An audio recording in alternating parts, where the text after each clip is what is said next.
जैसे घूर्णन गति किसे कहते हैं, कोणीय संवेग, ठीक ना, घूर्णन गति की गति में, घूर्णन गति में गति के समीकरण, इन सारी चीजों को आप पढ़ चुके हो।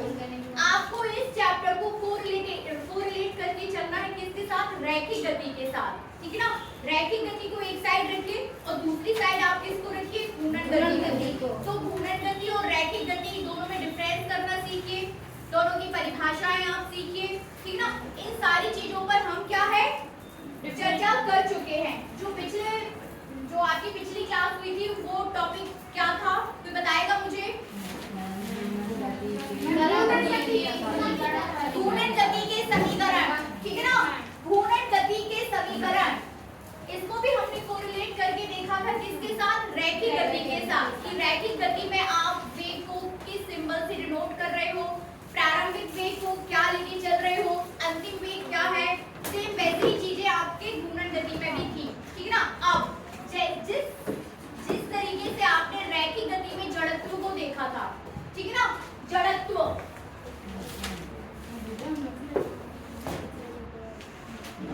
किसे कहते हैं, जड़त्व। हाँ बताइए, वेरी गुड। किसी वस्तु का बढ़त अपनी गतिमान अवस्था में गतिमान अवस्था और स्थिर अवस्था में स्थिर अवस्था में रहने का विरोध करता है, रहने का विरोध नहीं करता। हाँ बताइए, दैट इज वेरी गुड। यदि वस्तु का वेग स्थित अवस्था में है तो वह स्थिर अवस्था में ही रहेगा जब तक कि उसमें कोई बाह्य बल ना लगाया जाए। ठीक है, ठीक है। और बताइए, और कौन बताएगा? हाँ बैठिए, हाँ बताइए परी। वस्तु में निहित वह गुण जो अपनी अवस्था में परिवर्तन का विरोध करता है, ठीक है ना, बैठिए। ये है आपकी अपनी अवस्था में परिवर्तन का विरोध करना, मतलब आप क्या है, आप आदी हो चुके होते हो। हम भी चाहते हैं कि हमें कोई डिस्टर्ब ना करे, चाहते हैं ना कि आप जहाँ बैठे हो बैठे रहो। मैं कहूँ कि आप उठ जाना, थोड़ा सा किधर जाना, तो हमें थोड़ा गुस्सा सा आता है कि क्या है, बैठे हैं तो बैठे ही है, क्यों हमें उठाया जा रहा है, ठीक है ना। तो अपनी, अब देखिए, विरोध करने को भी एक नाम देना पड़ेगा फिजिक्स में, कोई भौतिक राशि देनी पड़ेगी कि वो उसको आप क्या, उसको कैसे नापोगे या वो क्या चीज है, ठीक है ना। तो अपनी अवस्था में परिवर्तन का विरोध करना वो क्या कहलाता है, जड़त्व। किसमें, रैखिक गति। यदि कोई पिंड रैखिक गति कर रहा है, कैसी गति कर रहा है, रैखिक गति, तो रैखिक गति में अपनी अवस्था में परिवर्तन का विरोध करना क्या है, जड़त्व। लेकिन जब जैसे आप घूर्णन गति में पहुंचते हैं तो वही वर्ड क्या हो जाता है, जड़त्व आघूर्ण, ठीक है ना।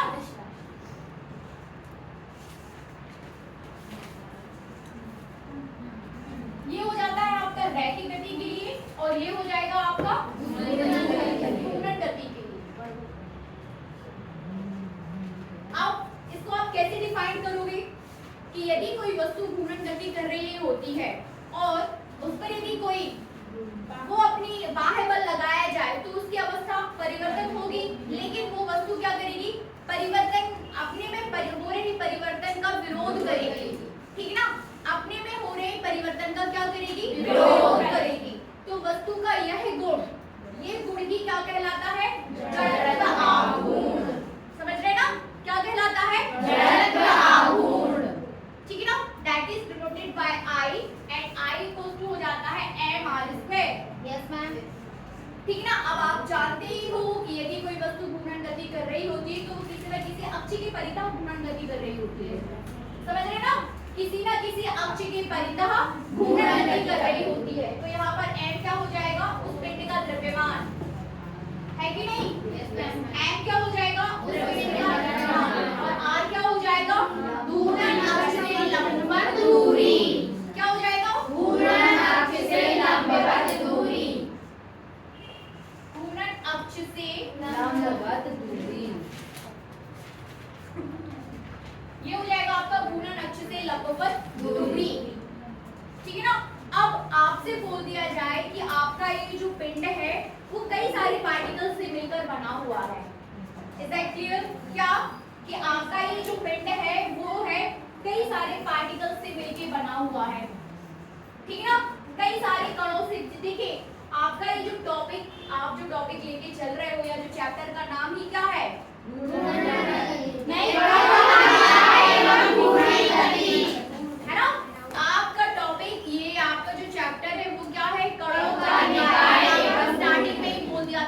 कि जो भी आप जिस किसी भी भौतिक राशि या जिस किसी भी टॉपिक की बात करोगे वहां पर आपको कणों के निकाय जैसा वर्ड आना ही है, ठीक है ना। आप एक कण पर बात ना करके अनेक कण पर बात करोगे, ठीक है ना। तो आपसे बोला जा रहा है कि आपका ये जो निकाय है वो कई सारे पार्टिकल से मिलकर बना है, ठीक है। प्रत्येक पार्टिकल का द्रव्यमान क्रमशः m1 m3 ठीक है ना। इन सभी की घूर्णन अक्ष से दूरी क्रमशः r1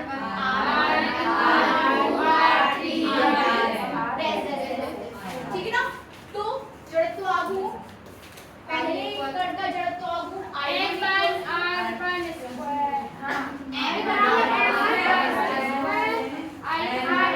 m2 r2 square equation 1 2 3 i3 3r3 square ठीक है ना। m1 r1 square m2 r2 square m3 r3 square. तो संपूर्ण पिंड का जड़त्व आघूर्ण I को हो जाता है i1 + i2 + i3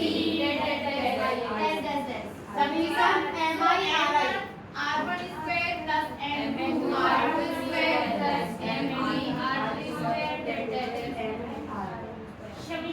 कर पाएंगे आप लोग इसे? Then I equals to आ जाएगा आपका समीकरण I = m1 स्क्वायर ठीक है ना। बनेगा सभी से? ये हो जाएगा आपका जड़त्व आघूर्ण। नोट कर लीजिए, थोड़ा सा नोट कर लो। करना है कि हो गया?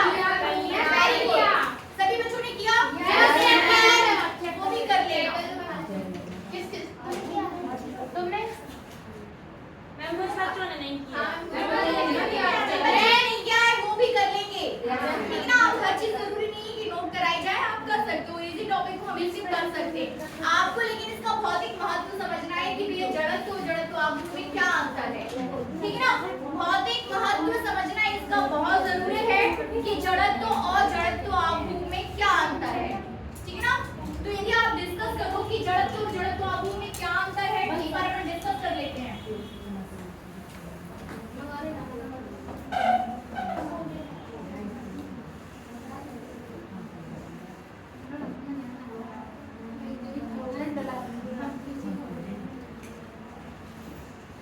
जड़त्व तथा जड़त्व आघूर्ण में संबंध।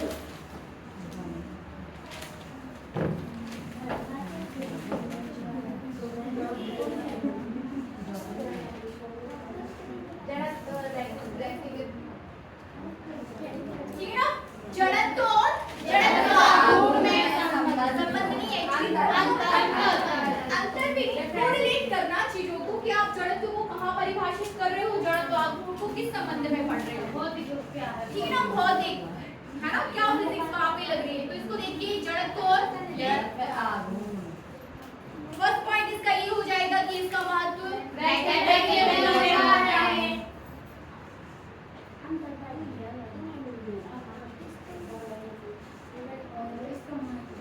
रैखिक गति में होता है, ठीक है ना। ये हो जाएगा आपका घूर्णन गति में।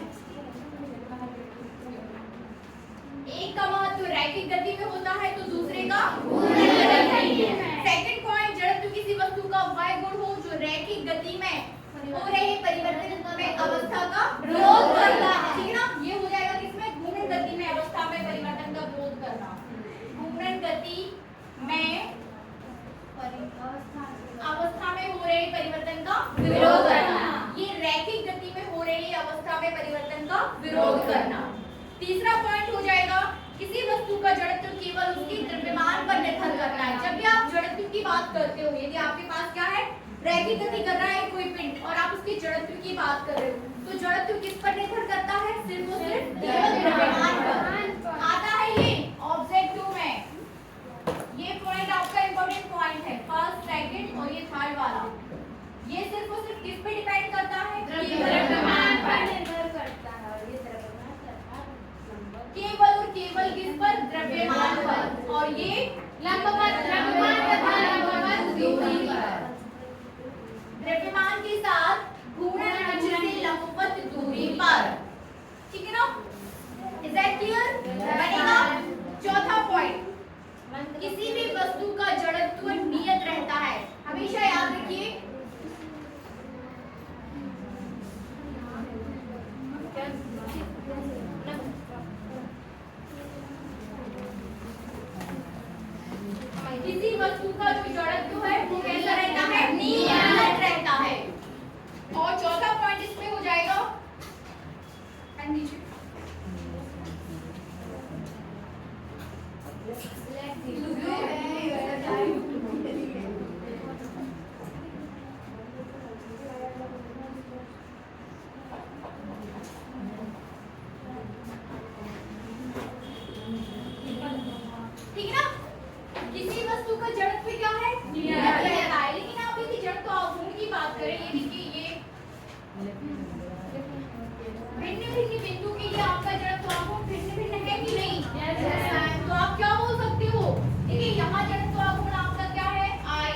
निर्भर करता है, ठीक है ना। तो ये यहाँ पर नियत है और आप यहाँ पे बोल सकते हो कि भिन्न भिन्न करके ये जड़त्व आघूर्ण भिन्न भिन्न होता है। दैट क्लियर बनेगा। चलिए आगे बढ़ते हैं। अब जड़त्व आघूर्ण थोड़ा सा कोई मुझे उदाहरण देके बताएगा कि आप कहाँ जड़त्व आघूर्ण को देख रहे हो। थोड़ा सा सोचिए, विचार करिए। ये तो आपने देखिए आपकी बुक्स में था, आपने पढ़ लिया, ठीक है। अब इसको आप कैसे देखोगे? जड़त्व आघूर्ण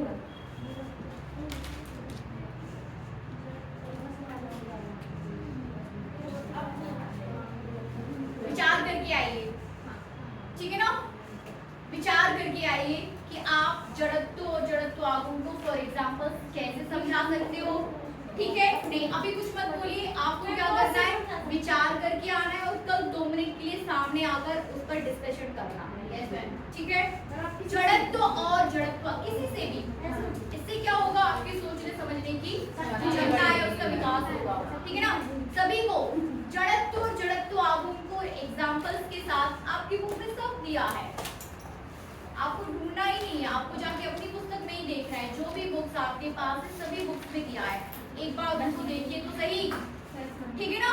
तो सभी को देखना है कि जड़त्व और जड़त्व आघूर्ण को एग्जांपल्स के साथ कैसे समझा जा सकता है, ठीक है। अब हम देखेंगे जड़त्व आघूर्ण संबंधित प्रमेय। हेडिंग दीजिए जड़त्व आघूर्ण पर प्रमेय।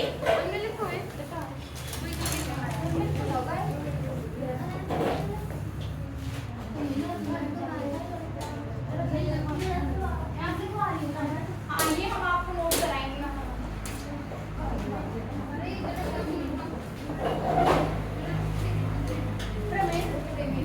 जड़त्व आघूर्ण पर प्रमेय। हेडिंग कीजिए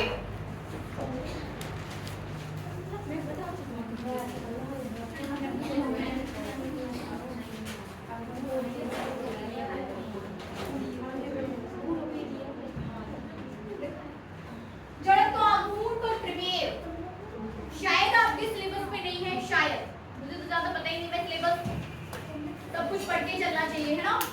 तो जड़त्व आज जब आप एग्जाम्स के करीब होंगे तब हम देख लेंगे कि हाँ ये क्वेश्चन आपको अभी नहीं करना है, लेकिन अभी आप पढ़िए, बहुत जरूरी है सब कुछ पढ़ना। हम लोग सब कुछ पढ़ा करते थे, ठीक है ना। तो जड़त्व आघूर्ण पर आधारित 2 प्रमेय हैं। एक हो जाता है आपका संयुग्मी प्रमेय या योग की प्रमेय बोल देते हैं, और दूसरा हो जाता है आपके पास लंबवत अक्ष प्रमेय, ठीक है ना। फर्स्ट वन इज संयुग्मी प्रमेय और दूसरा हो जाता है लंबवत अक्ष प्रमेय।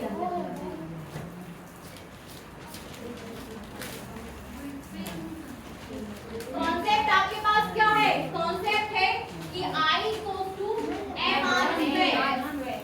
कॉन्सेप्ट क्या है? I equals to mr square, ठीक ना।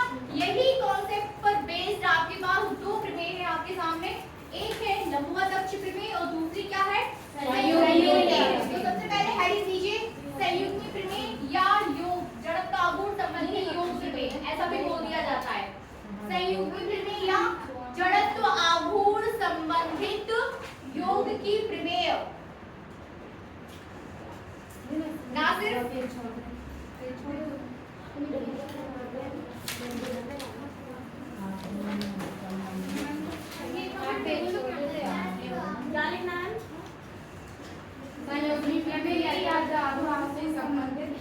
योग की प्रमेय।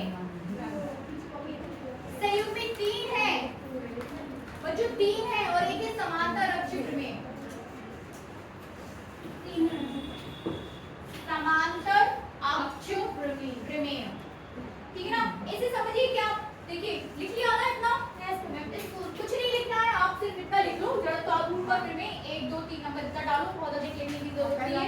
अब इसको समझिए कि ये प्रमेय कहाँ से निकली, कैसे निकली और क्यों निकली। यहाँ देखो संयुग्मी प्रमेय, देखिए आपके पास ये पिंड है, इतनी बात तो हम सब समझते हैं कि आपके पास क्या है, पिंड है। इस पिंड का ये है आपके पास घूर्णन अक्ष, ठीक है ना। ये क्या है, घूर्णन अक्ष, जिस पर I इक्वल टू क्या हो जाता है, mr square. Is that clear.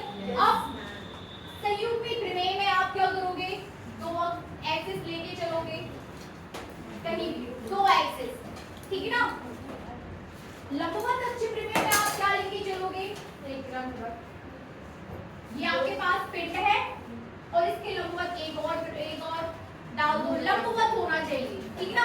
एक और दूसरा एक्सिस ले लोगे जो उस एक्सिस के कैसे होगा, लंबवत। Is that clear? मतलब ये वाली पोजीशन बनने वाली है आपकी, ये वाली x y z, ये तीनों ही एक्सिस क्या है, एक दूसरे के साथ लंबवत है। तो पिंड आपका इस पर भी मूव कर सकता है, पिंड आपका इस पर भी मूव कर सकता है। मेरे कहने का मतलब है कि पिंड आपका इस एक्सिस पर भी घूर्णन गति कर सकता है, पिंड आपका इस एक्सिस के अराउंड भी घूर्णन गति कर सकता है, और पिंड आपका इस एक्सिस के अराउंड भी घूर्णन गति कर सकता है। तो ये सारे एक्सिस कैसे एक दूसरे के साथ लंबवत। तो ये वाला कहाँ फंसेगा आपका, यहाँ लंबवत अक्ष प्रमेय, ठीक है ना। Is that clear? है ना। मतलब जब आप लंबवत अक्ष प्रमेय पढ़ने जाओगे तो आपका इस टाइप का डायग्राम आ जाएगा, ठीक है। फिर जब आप समांतर अक्ष प्रमेय की बात करोगे तो आपके पास घूर्णन अक्ष के समांतर एक और अक्ष होगी, उसके अराउंड ही आप घूर्णन गति कराओगे, और दूसरे एक्सिस जो उसके समांतर है उसके अराउंड भी घूर्णन गति कराओगे। फिर आपको देखना है कि आई टोटल आपके पास कितना आ रहा है, ठीक है ना। किस तरीके से इस टॉपिक को करना है वो चीज समझ पा रहे हैं आप लोग। आपको आई निकालना है इन तीनों ही टॉपिक्स में, चाहे आपके पास ये वाला टॉपिक हो, चाहे ये हो, चाहे ये हो, आपको निकालना क्या है, टोटल आई। अब आपके पास एक एक्सिस नहीं है किसी भी पिंड में, अब आपके पास क्या है, एक एक्सिस नहीं है, तो एक के साथ आपके पास दो और है, दो भी हो सकती है, वो तीन भी हो सकती है। Is that clear? बात क्लियर हो रही है? फिर क्या करना है आपको, आपकी इसके अराउंड भी जड़त्वाघूर्ण देखना है, और एक और जो पिंड है, एक और जो एक्सिस है उसके अराउंड भी आपको जड़त्वाघूर्ण देखना। फिर देखना है कि भाई टोटल कितना होगा, कुल, और जो कुल होगा उसको आप शब्दों में बोल दोगे कि हाँ ये ऐसा होता है तो ऐसा होता है, तो इसे हम संयुग्मी प्रमेय कहते हैं, ठीक है, ठीक है। फिर दूसरी बात, दूसरे जब आप टॉपिक पे आओगे लंबवत अक्ष प्रमेय, तो आपको 2 से 3 एक्सिस को एक दूसरे के साथ कैसे कर देना है, लंबवत, ठीक है ना। 1, 2 और 3, इसके अराउंड देख लो कि कितना है जड़त्वाघूर्ण, इसके अराउंड देख लो जड़त्वाघूर्ण कितना है, और इसके अराउंड देख लो जड़त्वाघूर्ण कितना है। लेकिन हमें उस पिंड की कुल जड़त्वाघूर्ण की बात करनी है। फिर आपको बात करनी है कि इसके अराउंड और इसके अराउंड ये सब एक दूसरे के साथ कैसे रिलेट करते हैं, ठीक है ना। इसके अराउंड जड़त्वाघूर्ण, इसके अराउंड जड़त्वाघूर्ण और इसके अराउंड जड़त्वाघूर्ण, ये तीनों ही जड़त्वाघूर्ण एक दूसरे के साथ कैसे रिलेट करते हैं। जो रिलेशन आएगा वो लंबवत अक्ष प्रमेय हो जाएगी, है कि नहीं। जो भी रिलेशन आपका आएगा वो क्या हो जाएगी, लंबवत अक्ष प्रमेय। अब समांतर अक्ष प्रमेय की बात करें तो आपके पास 2 समांतरित अक्ष हैं, उन दोनों ही समांतरित अक्ष पर जड़त्वाघूर्ण कितना है, ठीक है ना। अब एक पिंड है आपके पास, उस दोनों ही पिंड पर आपके पास कैसे एक्सिस है, समांतरित एक्सिस है, समांतर अक्ष है। समांतर हम सभी समझते हैं, है ना, समांतर वर्ड तो सभी समझते हैं। तो ऐसे अक्ष जो एक दूसरे के साथ समांतर हैं, अब जब समांतर है तब भी जड़त्वाघूर्ण होगा, और वो इस अक्ष के परिता जड़त्वाघूर्ण और इस अक्ष के परिता जड़त्वाघूर्ण, वो दोनों ही जड़त्वाघूर्ण एक दूसरे के साथ कैसे रिलेट करते हैं, ठीक है ना। एक दूसरे के साथ कैसे रिलेट करते हैं, तो जो रिलेशन आएगा वो हो जाएगा आपका समांतर अक्ष प्रमेय, योग की प्रमेय, लंबवत अक्ष प्रमेय, समांतर अक्ष प्रमेय। अब जब हम उस डेरिवेशंस को करेंगे तो वहां पर आप उसको और अच्छे से समझ पाओगे, ठीक है ना। लेकिन करना क्या है वो चीज क्लियर हुई, आपको करना क्या है वो चीज आपको क्लियर होना चाहिए, ठीक है।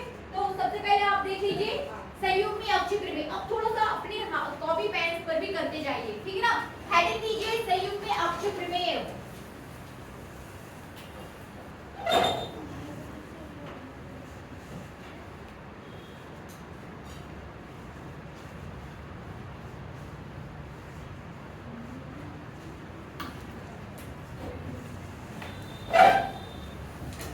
संयुग्मी अक्ष प्रमेय हेडिंग दीजिए और नोट करिए। किसी एक घूर्णन अक्ष के परितः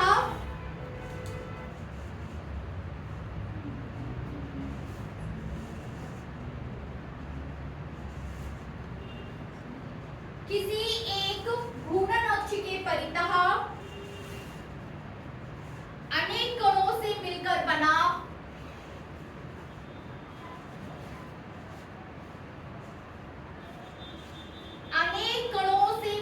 बने निकाय का जड़त्व आघूर्ण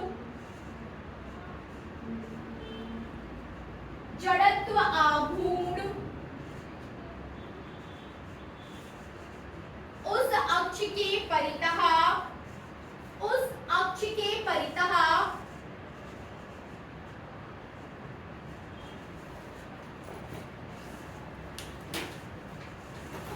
प्रत्येक कण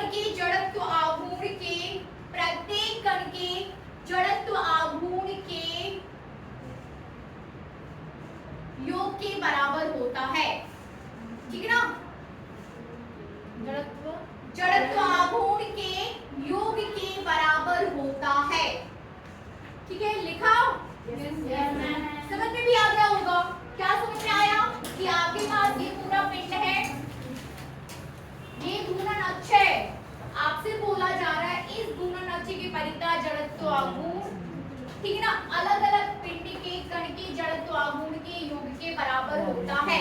यदि इस कंप्लीट पिंड का जड़त्व आघूर्ण क्या है? I, क्या है? I, ठीक है। इसका जड़त्व आघूर्ण यदि I1 है, इस कण का I2, इसका I3, I4 dash dash dash, तो कुल जड़त्व आघूर्ण आपके पास हो जाएगा I1,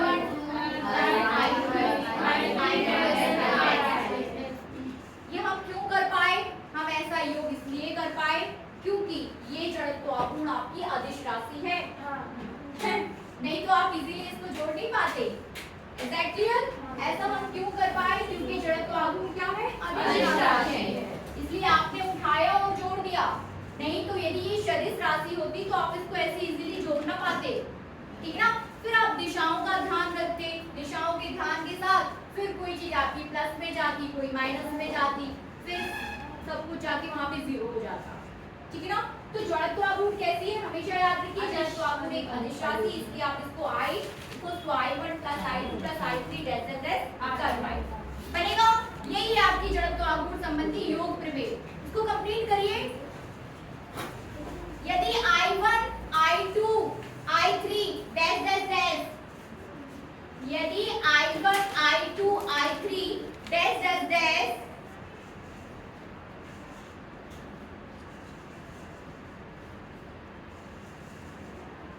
क्रमशः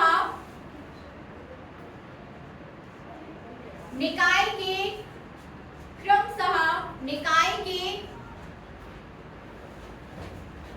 विभिन्न कणों के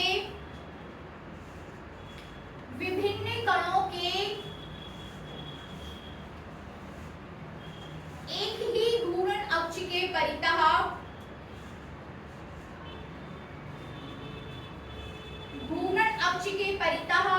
जड़त्व आघूर्ण है तो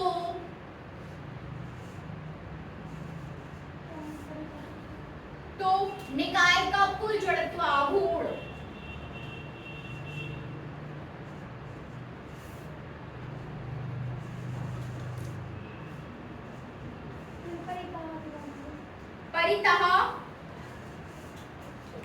परितः जड़त्व आघूर्ण है तो निकाय का कुल जड़त्व आघूर्ण capital I equals to I1 plus I2 plus I3 dash dash dash. ठीक है, सिंपल है, कोई प्रॉब्लम नहीं है। हेडिंग दीजिए लंबवत अक्ष प्रमेय। साफ कर दो ये। हेडिंग दीजिए लंबवत अक्ष प्रमेय।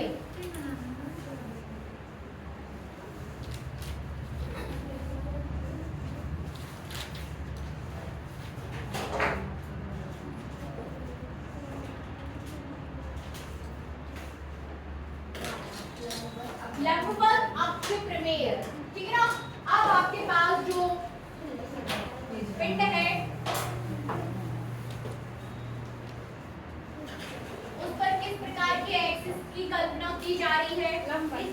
ये वो तीनों एक दूसरे के साथ कैसी है? लंबवत। इतना तो हम कर सकते हैं, कोई दिक्कत है ही नहीं।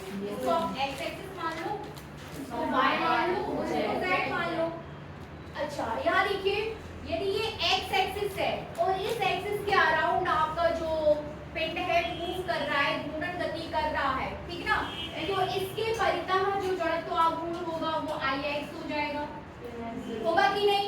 तो फिर यहाँ क्या हो जाएगा? कोई दिक्कत है क्या? ठीक है ना। अब आपसे बोल दिया जाए कि दो एक्सिस के परिता जड़त्व आघूर्ण तीसरे एक्सिस के परित इन दोनों का योग तीसरे के योग के बराबर होता है। तीसरे के बराबर, इन दोनों का योग तीसरे के बराबर होता है ना?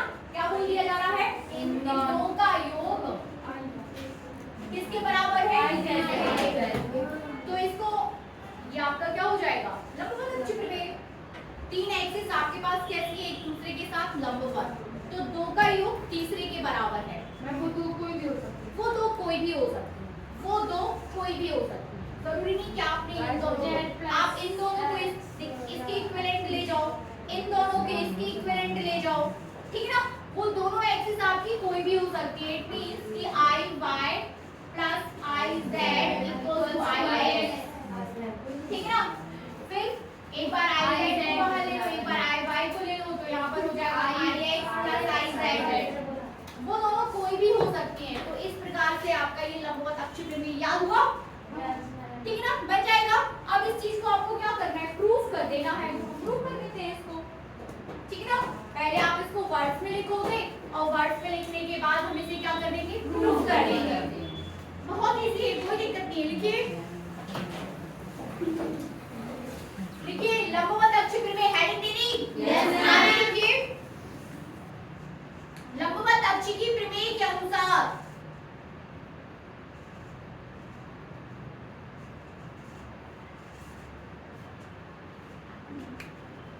किसी पिंड के तल में स्थित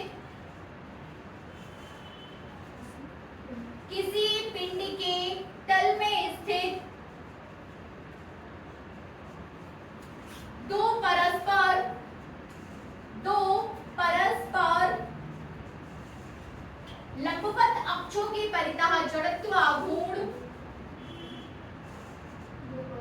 दो परस्पर लंबवत अक्षों के परितः जड़त्व आघूर्ण का योग, ठीक है ना?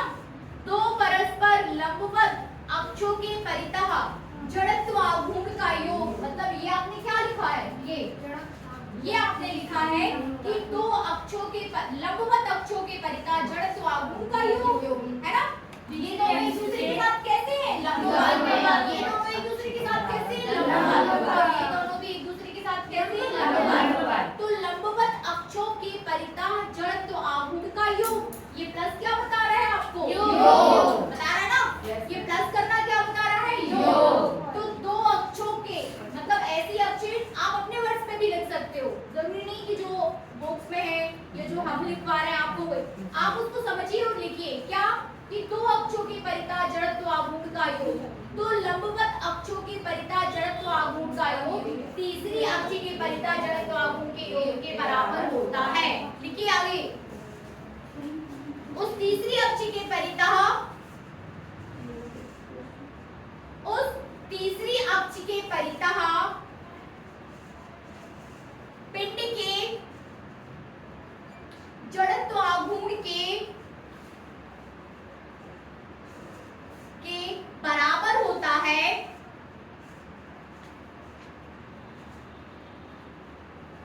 बराबर होता है जो उन दोनों अक्षों के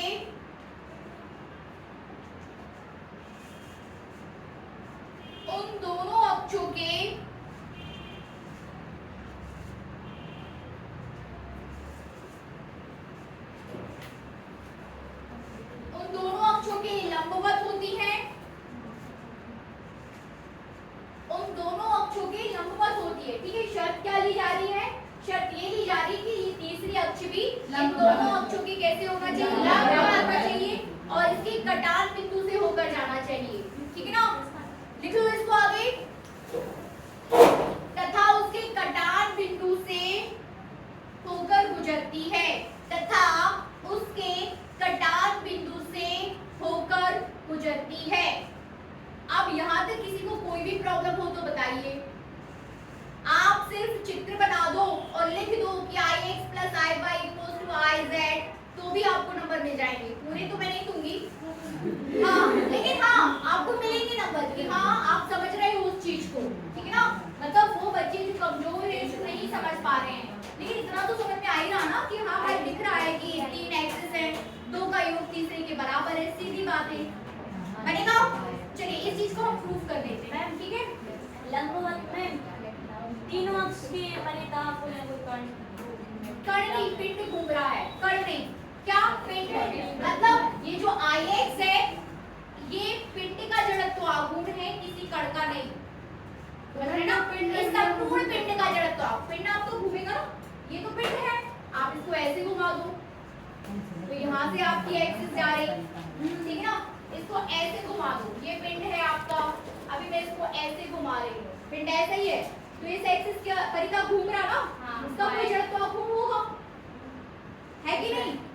फिर आपने पिंड को आप ऐसे घुमा दो, इस एक्सिस की परिता घुमा दो और फिर एक्सिस की परिता घुमा दो, मतलब आपका पिंड ऐसे भी घूम सकता है, आपका पिंड ऐसे भी घूम सकता है ना। ऐसा इसको ऐसे देखो, पिंड यही है, ठीक है ना। इसको ऐसे घुमा दो, ठीक है, इसको ऐसे घुमा दो और इसको फिर इस एक्सिस के परिता भी घुमाया जा सकता है, समझ रहे ना। तो अलग अलग एक्सिस के परिता आप उसको रोटेट करोगे, उसका कोई जो जड़त्व आघूर्ण होगा वो तीसरी एक्सिस के परिता रोटेट करने पर जो जड़त्व आघूर्ण होगा उन सबका आप, है कि नहीं। पिंड का जड़त्व आघूर्ण की बात कर रहे हैं, यहाँ जो I लिखा है वो किसका है, पिंड का, किसी पर्टिकुलर पार्टिकल का नहीं है, ठीक है ना, किसका है, पिंड का। करिए इसको आगे, ठीक है। तो चित्र आपका यही रहेगा, इस चीज को आप हमें क्या करना है, प्रूव कर देना है, ठीक है। तो मान के चलिए कि आपके पास 3 एक्सिस है, ये थ्योरी इसको समझिए किस तरीके से आएगी। 3 एक्सिस है, एक्सिस x, अक्ष x, अक्ष y, अक्ष z, ठीक है ना। x एक्सिस के परिता पिंड का जड़त्व आघूर्ण Ix, y अक्ष के परिता पिंड का जड़त्व Iy और z अक्ष के परिता Iz है, ठीक है ना। माना आपके पास कोई बिंदु है, कोई कण है, ठीक ना। इस पिंड को आप अनेक कणों से मिलकर बना मान सकते हो। माना इस पिंड के भिन्न भिन्न कणों के द्रव्यमान क्रमशः M1, M2, M3 ऐसे, ठीक है ना। माना कि उनमें से कोई पिंड को हमने क्या कर दिया, हाईलाइट कर दिया, ठीक है ना। माना कि आपके पास कोई पिंड है जिसका द्रव्यमान m है, ठीक है ना, क्या है, इसका द्रव्यमान m है, इज दैट क्लियर। अब इस m की आप x एक्सिस से दूरी देख लो, इस m की y एक्सिस से दूरी देख लो और इस m की आप किससे दूरी देख लो, ओरिजिन से या कटान बिंदु O से। ये आपके पास क्या हो जाएगा, कटान बिंदु। इस पिंड पर इस कण का द्रव्यमान m है और इस बिंदु को नाम दिया गया है P, मतलब बिंदु P पर कोई कण m है, ठीक है ना। उस कण का द्रव्यमान m है, O से इसकी दूरी OM है, OB है, दैट इज R। इसका स्थिति सदिश क्या हो जाएगा, R, ठीक है ना। यहाँ पर x और यहाँ पर y, x एक्सिस दूरी आप कितनी लोगे, x और y एक्सिस की दूरी कितनी लोगे, y, ठीक है ना। बनेगा, इतना लिख सकते हो आप। आगे करिए फिर इसको,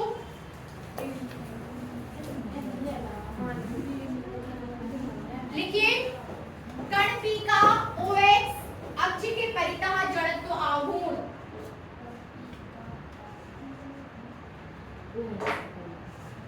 ठीक है ना। ये जो बिंदु P है इसकी स्थिति निर्देशांक क्या हो जाएंगे, x y। अब इस कण P का OX अक्ष के परितः जड़त्व आघूर्ण बताइए। कण P का OX अक्ष के परितः जड़त्व आघूर्ण M1 सदिश R, ठीक है ना। हम किसकी बात कर रहे हैं, जड़त्व आघूर्ण, और जड़त्व आघूर्ण कितना होता है, I equals to mr², जहाँ पर m उस कण का द्रव्यमान है और r घूर्णन अक्ष से दूरी है, लंबवत दूरी है। घूर्णन अक्ष से क्या है, लंबवत दूरी। अब देखिए किसकी बात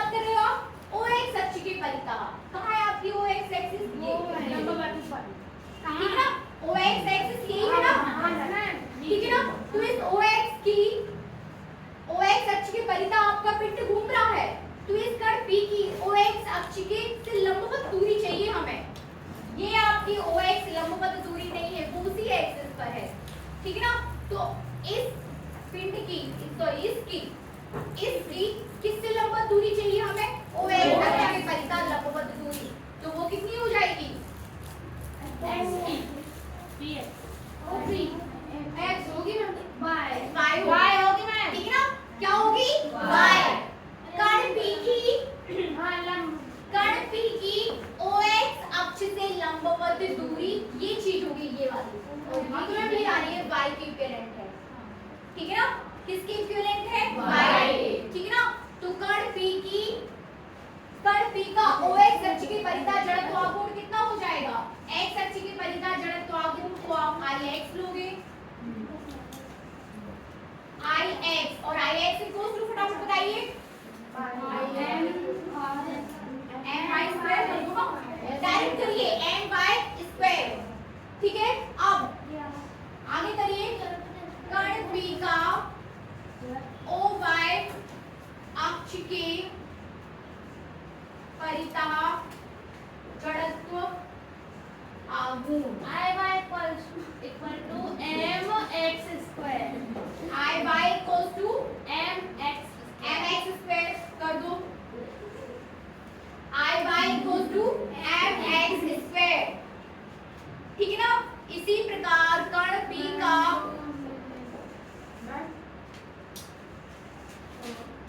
आप लंबवत दूरी की बात कर रहे हो, ठीक है ना? यहाँ देखो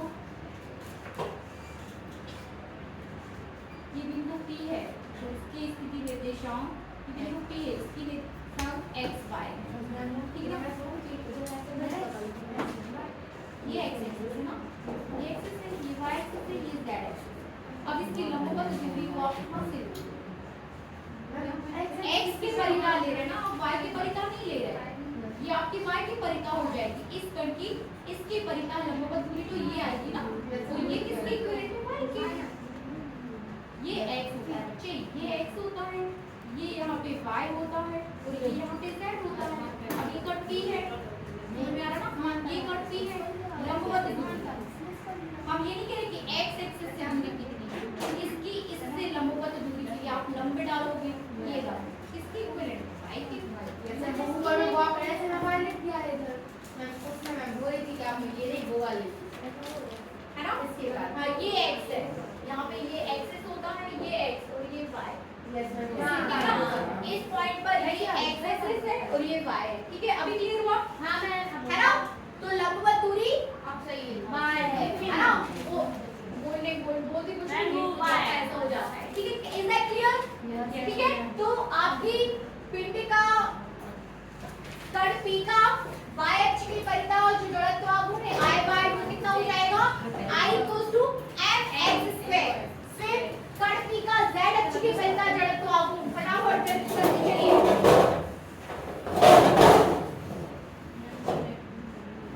कण P का z अक्ष के परितः जड़त्व आघूर्ण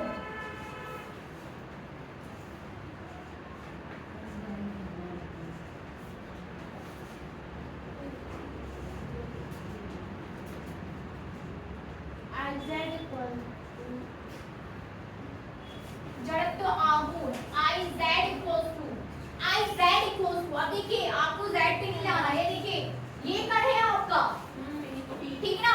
हमेशा ही z अक्ष से जो लंबवत दूरी हो वो x और y का जो है, ठीक है ना? जो आप लिखते हैं ना स्थिति सदिश कैपिटल R हो जाएगा, क्या हो जाएगा? परिणामी सदिश, यस, परिणामी सदिश R, मतलब x और y का परिणामी सदिश R है और R ही z एक्सिस से क्या हो जाएगी? लंबवत दूरी, तो ये हो जाएगा Iz equals to mr square, mr square. समीकरण 3, समीकरण 1, समीकरण 2 और ये हो जाएगा आपका समीकरण 3, ठीक है ना? तो समीकरण 1 क्या आपके पास, समीकरण 2 है और समीकरण 3 है। कर दीजिए इसको आगे करिए, यहाँ तक सभी ने किया?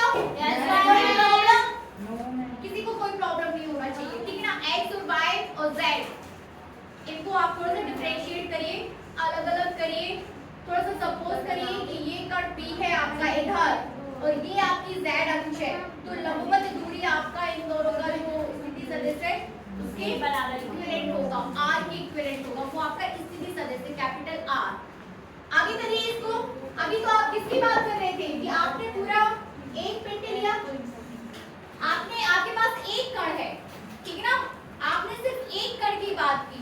अब आपके पास अनेक कण हैं और वो सभी अनेक कण एक्स अक्ष के परितः घूम रहे हैं, वो सभी कण y अक्ष के परितः घूम रहे हैं और वही सभी कण z अक्ष के परितः घूम रहे हैं। तब जब आप कणों की निकाय की बात करोगे तब जड़त्व आघूर्ण क्या हो जाएगा, ठीक है ना। ये जो आपने पॉइंट्स बनाए घर में साफ कर दूंगी।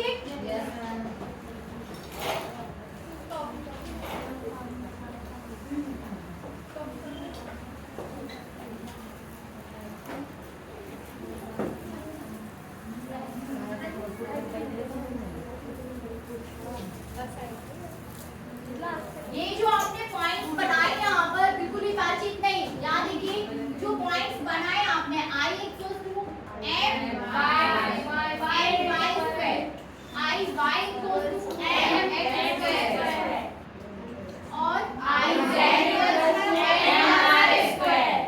अब आपने यहाँ पर सिर्फ एक पार्टिकल की बात कर रहे थे आप, ठीक है ना, सिर्फ एक पार्टिकल कि आपके पास पॉइंट P पर कोई पार्टिकल है जिसका द्रव्यमान m है, आपने सभी एक्सिस के परितः वहां पर जड़त्व आघूर्ण निकाल दिया।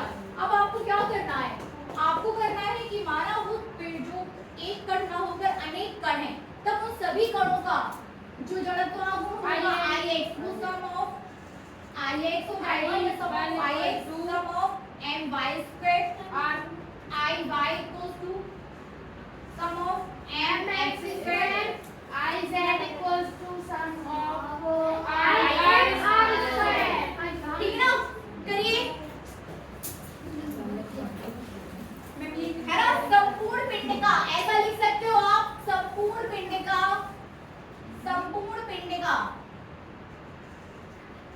इसके साथ नहीं आता है समीकरण, ठीक है। संपूर्ण पिंड का लिखिए, संपूर्ण पिंड का OX अक्ष के परितः जड़त्व आघूर्ण, ये बाद में लिखो, पहले जो मैं बोल रही हूँ वो लिखिए। आप लोग बैठे रहिएगा, इसे हम कंप्लीट करेंगे, ठीक है ना। संपूर्ण पिंड का OX अक्ष के परितः जड़त्व आघूर्ण Ix equals to sum of my square, संपूर्ण पिंड का OY अक्ष के परितः जड़त्व आघूर्ण, ये लिख लो, और संपूर्ण पिंड का OZ अक्ष के परितः जड़त्व आघूर्ण में आपका ये आ जाएगा। अब आपको क्या करना है,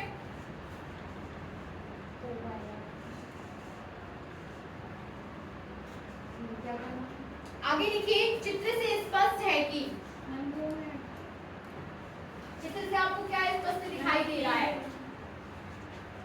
सदिश लगा लीजिए।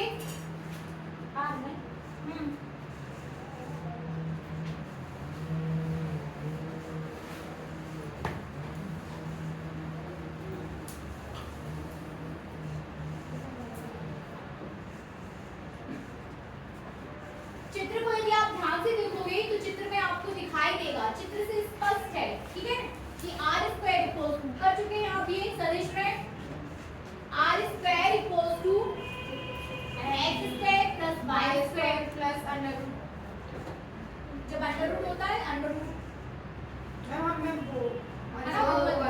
r square equals to x square plus y square, r equals to होता है बेटा, r स्क्वायर इक्वल्स टू होता है under root x square plus y square, जब आप इसकी स्क्वायर लगा दोगे तो फिर ये चीज हो जाएगी, ठीक है ना। तो चित्र से स्पष्ट है, यदि आप तीनों को लंबवत देखें तो चित्र से स्पष्ट है, ठीक है ना, कि r square equals to x square plus y square, then mr square equals to mx square plus my square, ठीक है ना। Sum of mr square equals to sum of mx square plus sum of my square, ठीक ना। तो समीकरण 1, 2 व 3 से, या जो बाद के आपने समीकरण बनाए उनको 4, 5 और 6 दे दो, ठीक है। तो समीकरण 4, 5 व 6 से सम ऑफ mr की जगह हम कितना लिख सकते हैं,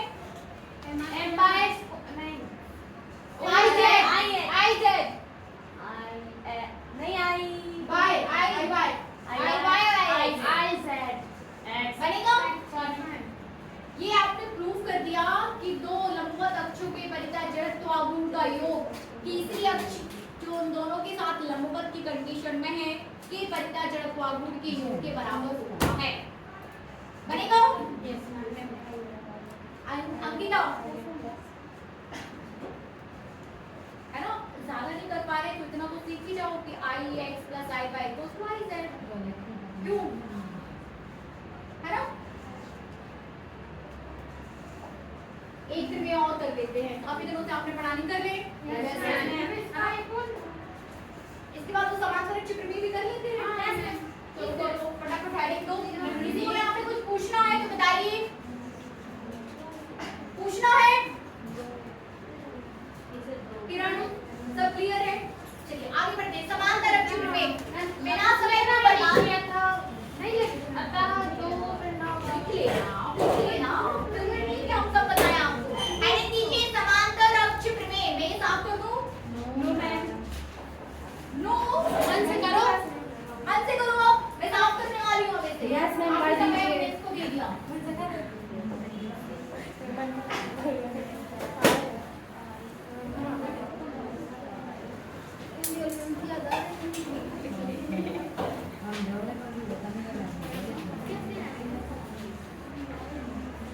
हेडिंग दीजिए समांतर अक्ष प्रमेय। Yes ma'am. अब क्या होने वाला है समांतर अक्ष प्रमेय में? दो होंगे अलग-अलग दो या दो से अधिक वो एक दूसरे के समांतर होगा। आपकी कोचिंग में हो गया? No ma'am. आप यहाँ के इसी चैप्टर में नहीं है। अपन कहाँ है भी? वो ये अभी नहीं पढ़ाया।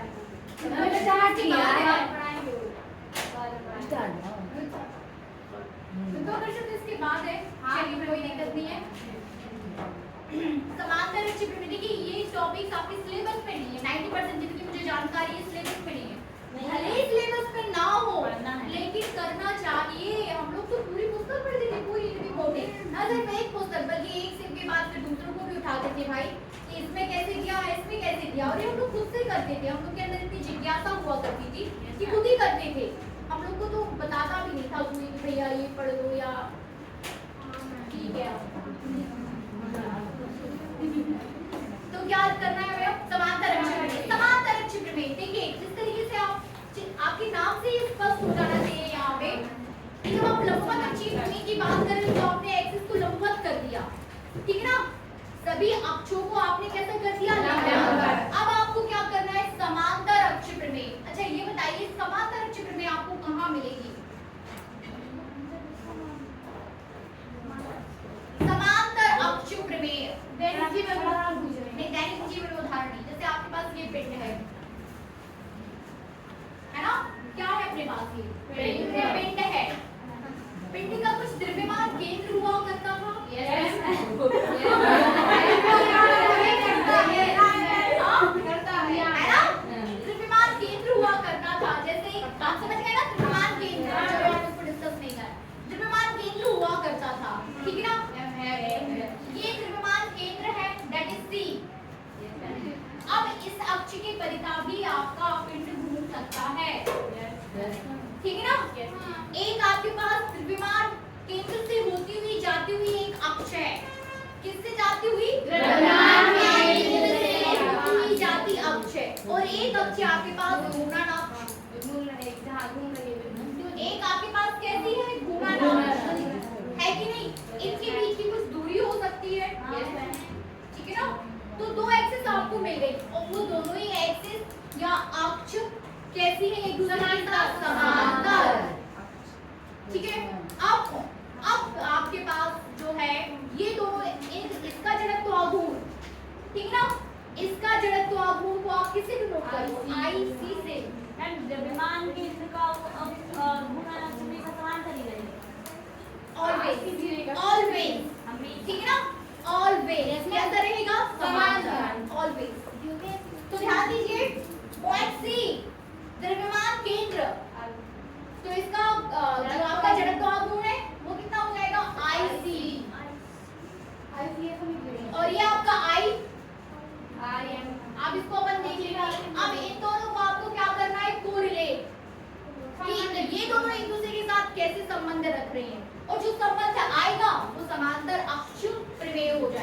नोट करिए। इस प्रमेय के अनुसार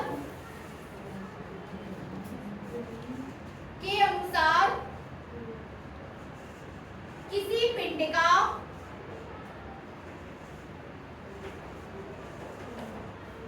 एक दी हुई अक्ष के परितः जड़त्व आघूर्ण, एक दी हुई अक्ष के परितः जड़त्व आघूर्ण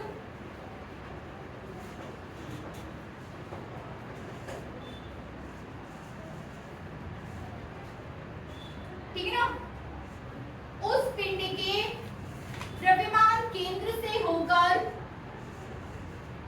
उस पिंड के द्रव्यमान केंद्र से होकर गुजरने वाली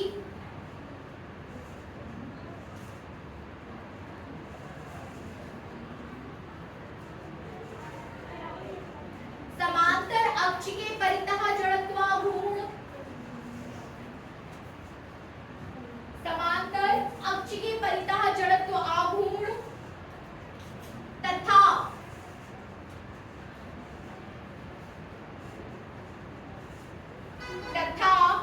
पिंड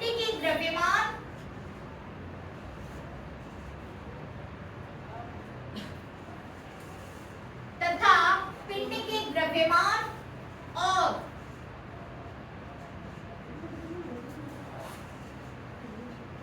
दोनों अक्षों के बीच की लंबवत दूरी के